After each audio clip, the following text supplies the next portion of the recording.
Good morning, good afternoon, good evening, depending the place of the world you are now. I came to Lagos, Nigeria, and why you would like to ask me? Because I'm going to meet with Emeka Hinsi. He's the CEO founder of Retail Loop. This is a provider of an e-commerce and retail solutions in the sub-Saharan Africa, and they have a artificial intelligence. I mean, it's amazing what they are doing. So welcome to the show. Welcome to One Coffee with R, sponsored by Fundación Calanit or Foundation Calanit. Let me say it in Spanish. Un café con R con Fundación Calanit. So welcome to the show, Emeka. How are you today? Yeah, I'm doing great. Yeah, and you? We are doing great because this nice country, Nigeria, is so nice. Everything it's going very smooth. I like people. It's everything is going well.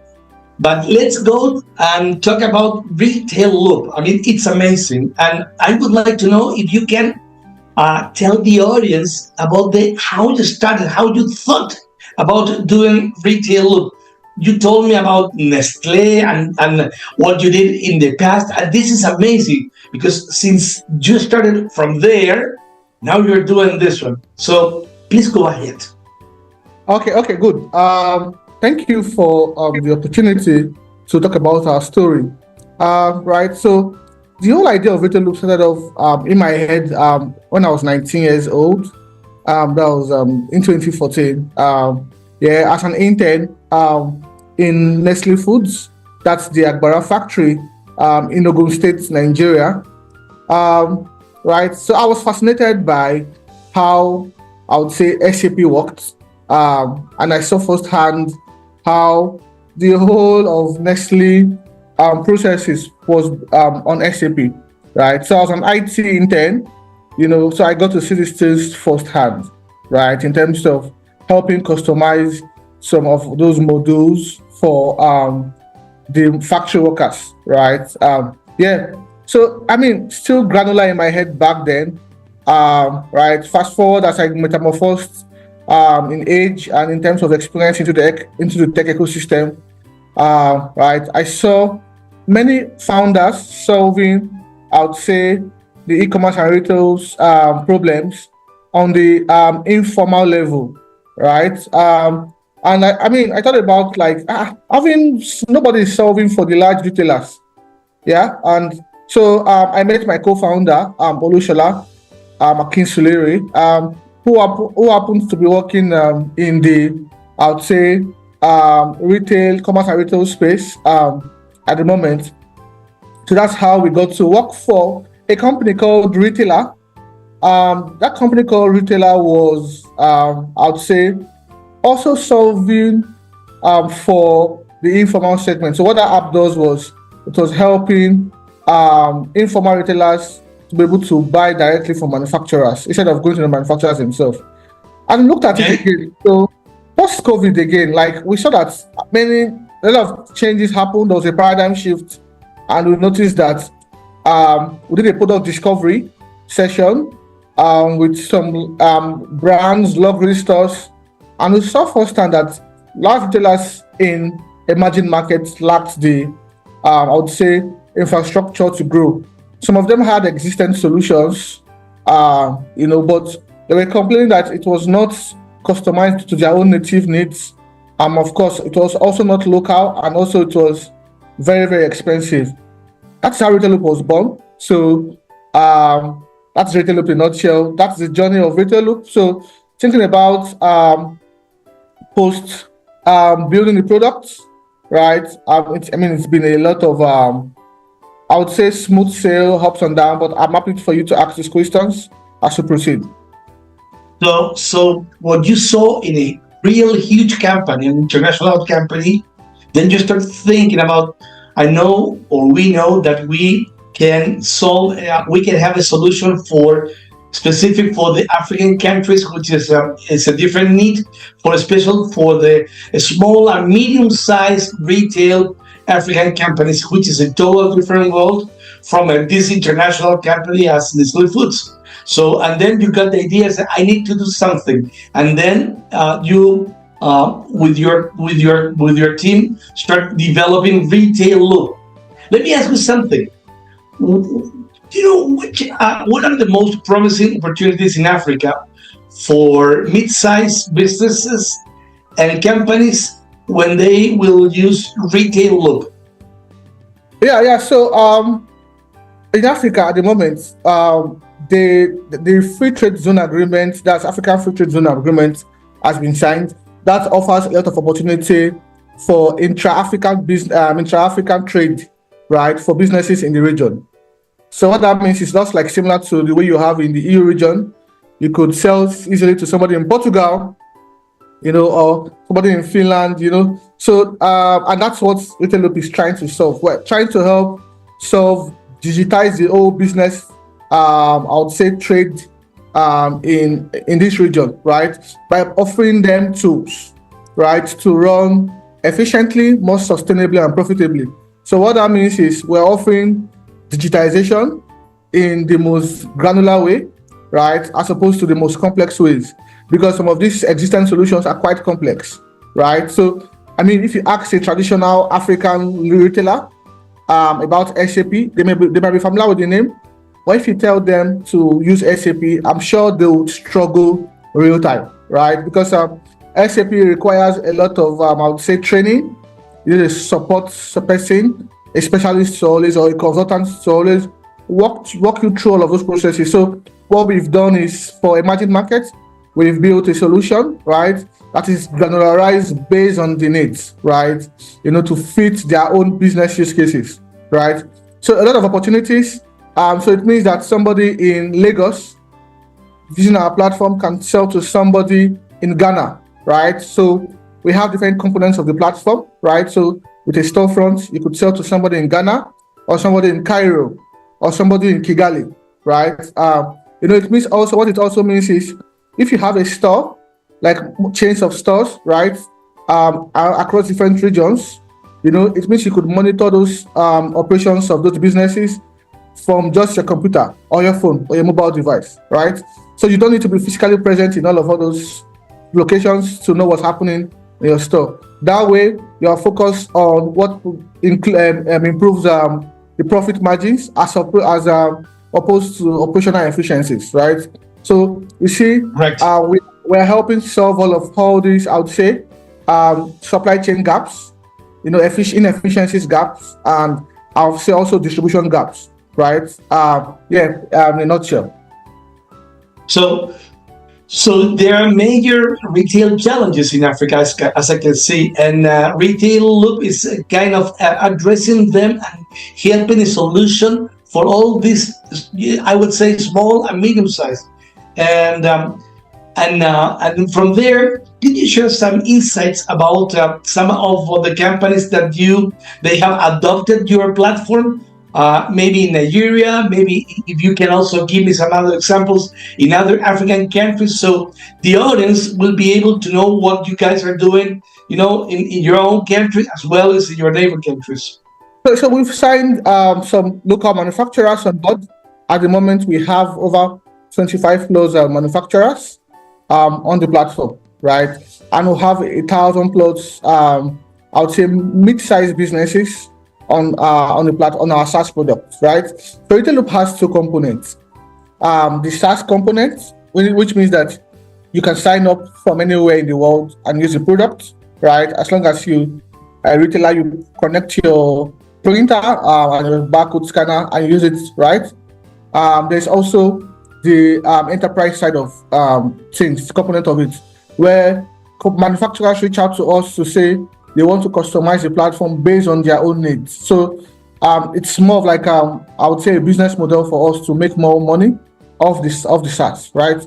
So we have over 25 plus enterprise customers on the platform at the moment, and I would say 100 plus businesses on the SaaS side of things. I've had some big brands like UPS, Nigeria. I'll leave it at that. I don't want to go more into details into some of our customers, but we have like UPS Nigeria on board at the moment. Yeah. So, and also you have small and medium-sized companies as well, because UPS, it's big. Yeah. We have some of them. They are pharmacists. Some of them are supermarkets. Some of them are local manufacturers. When I mean local manufacturers, the way you have big manufacturers like Nestle, you have local manufacturers that are into olfactory products like perfumes, right? Like automobiles. We have some of those clients on board. Like, yeah, we also, I mean, I don't want to disclose some information. We also have some deals in the pipeline with some big international companies, but I'll just leave it granular for now, like more discreet for now till we go public. Yeah, but those are the pipelines. So don't tell us, because I mean it's important that you keep those, and then you will get a final sale because they will be with you. But you need to keep those in your pipeline. But anyway, when you approach a customer and he says, yeah, I was thinking about SAP, and he's let's say a medium size. Which are your major advantages you tell this prospect in order to go and switch the idea to retail loop? So that we offer a lot of unique value proposition, right, to these customers. SAP is very, very expensive. I wish I could just share my screen to show you the pricing of SAP, right? It's pretty expensive. But everybody, Emeka, everybody knows that SAP is really expensive. Right. So we are quite pricey we're quite fair compared to SAP. Right. And also, another unique value proposition we offer other than SAP is we are, I would say, like intuitive, like easy to use, and of course, I would say cost to implement is near to zero. So what you just need to do, SAP takes up to 6 months to implement, right? And money. Yeah, money, right? So ours is like near to zero. Once you pay the fee, the customization fee, especially if an enterprise, once you pay the customization fee, and we handle the rest for you. We'll do the heavy lifting for you. Why? I suppose on the SaaS side of things, once you sign up, right, use it straightforward until the freemium expires, then you can now upgrade your plan to the gold plan. So that's quite.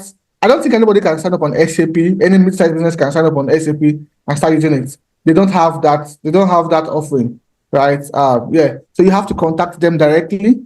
Then you start going through all those. I like to call it bottlenecks, right? Consultants and demo and stuff like that. No, ours is straightforward. So reach out to us and boom, we have this session with demo with you. And if it suits your needs, we proceed to making a payment and we implement for you. Like all this is happening in less than, I would say, 2 months, right? Sometimes a month, depending on your needs, if we have them, right? For the SaaS, I would say less than 2 minutes to sign up and use, right? Yeah, that's it. So, and the specific benefits for these guys, for this customer in Retail Loop, if you can tell us what 2 or 3 really, really specific benefits. I would say fair pricing. Fair pricing. I would say native customizations, and I would say quicker time to market. Okay. And how do you see the future for Retail Loop? I mean, we are in 2025, and you have 25 customers. Let us talk about this year. How do you look this year for Retail Loop? Yeah, I think I got asked this question yesterday. A lot of the times, I speak to investors at least 1 in 2 days. It's my job to always talk to investors, right? So as regards our plans for the year, Q1 we should be in the US, right? We should be launching in the US. That's part of our plans. Same Q1, we should also be in Europe, right? Specifically Finland. We want to use that as a springboard to the European market. We're also currently fundraising at the moment We hope to close around this year. Also, yeah, we are very big on AI. I mean, very, very big on AI this year. We got into NVIDIA Inception program, Wow. right? So what that means for us also is to, I'd say, test out our AI use cases using AI-powered workflow agents, right? But that would not be necessarily be in African market. It will be in the EU market because those are quite suited for their needs in terms of the literacy levels, and of course digital adoption levels, right? They're quite advanced compared to the emerging markets. But and Emeka, we are talking about you. Everything was very nice. I mean, we talked about Nestle Foods. We went to see all the details you compared to SAP. But the life is not like this one. I may think that you have had many problems while you were trying to do this retail look tool, and also what was before that one. In order to see, you are an entrepreneur, you are making this startup, going through. Which are the major problems that you faced in the past, or maybe today as well? Yeah. I mean, as an entrepreneur, yeah, you face a lot of problems. Yeah, I mean, I have a stormy mind. In the world of Elon Musk, so there is a talent problem. So it's hard to find the right talents in emerging markets because of the literacy levels. Yeah, so there's a talent problem. There's also I would say, ecosystem problem. And this boils down to the macros, right? The macro variables that makes up an ecosystem. When I mean an ecosystem, I would say a nation, right? Like inflation rates. At Nigeria, it's 40% now, if I'm not mistaken. 40%, yeah. So Wow. it's really affecting the growth of businesses. So you have to be tinkering on how to survive in this market daily, as opposed to your counterparts in more advanced clients that they could just focus on a particular niche, and build from it, and of course skill from it. But in our climate, it's quite difficult. Then I would say another problem I would say we have is capital, right? Access to capital. Many African entrepreneurs, including me, we lack access to capital. We don't have that luxury to experiment. In the US, you could sell your vision to a VC, right? And I mean, it would back you. In Africa, you would have to talk to 1 billion people, right? With traction, right? I'm just giving I'm being ironical now, right? With traction before they could even listen to you. I mean, and then again, you ask yourself these questions. I mean, are we in a fair playing ground? So that has also helped to inform some of our decisions in terms of moving out of this market, in terms of building Retail Loop as a global company. Yeah, that's it. So, and if you want to leave a message for this year to your future prospects and customers, as well, people that may invest in your company, which is that message about? So yeah, I would say the future is bright. We have to be optimistic about the future, right? So to our investors coming on board, you just have to back us and trust us to deliver. For our customers, we want you to try out our platform, give us the best feedbacks you could give, help us grow, right? This is not a one-man sport; it's a team sport. I've never seen a single individual done something great in this world. It has to be a concerted effort from the team. And when I mean team, it's not just the direct team, the outside ecosystem players. So our customers try out our products, use it, give us feedbacks, make more referrals for us. For our investors, would say come on board, back us, right, and trust us to deliver on, I would say, business value for you, because it's a long-term game. We know that it's not something you do. With 2 years plus, maybe 2 years and 4 months, right? And I like to say we competing shoulders on with people that have been VC backed with millions of USD, especially in the local ecosystem we find ourselves in, over the years. And yeah, we're doing pretty well, right?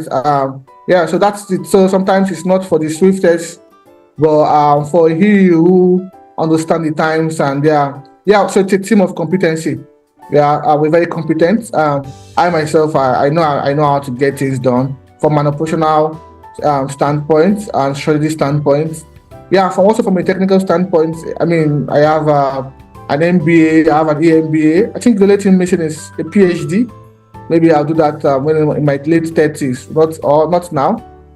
Right now, I just want to focus on Retail Loop, taking it to the next level, and see where it leads us to. Good, good. And before we leave the show, I have another question. This is very important for you. While being in Nigeria, which is your favorite dish? I would like you to recommend me where to go and your favorite dish. Yeah, it has to be. I'm a fan of rice, jollof rice. You need to try out Nigerian jollof. Any special restaurant that you recommend? We call it jollof. What is it? So restaurants like Chicken Republic. You really want to enjoy the main jollof, you have to go to the local restaurants, like the local, not the franchise types, right? Because they make it quite different from the fast food restaurants. It's quite different.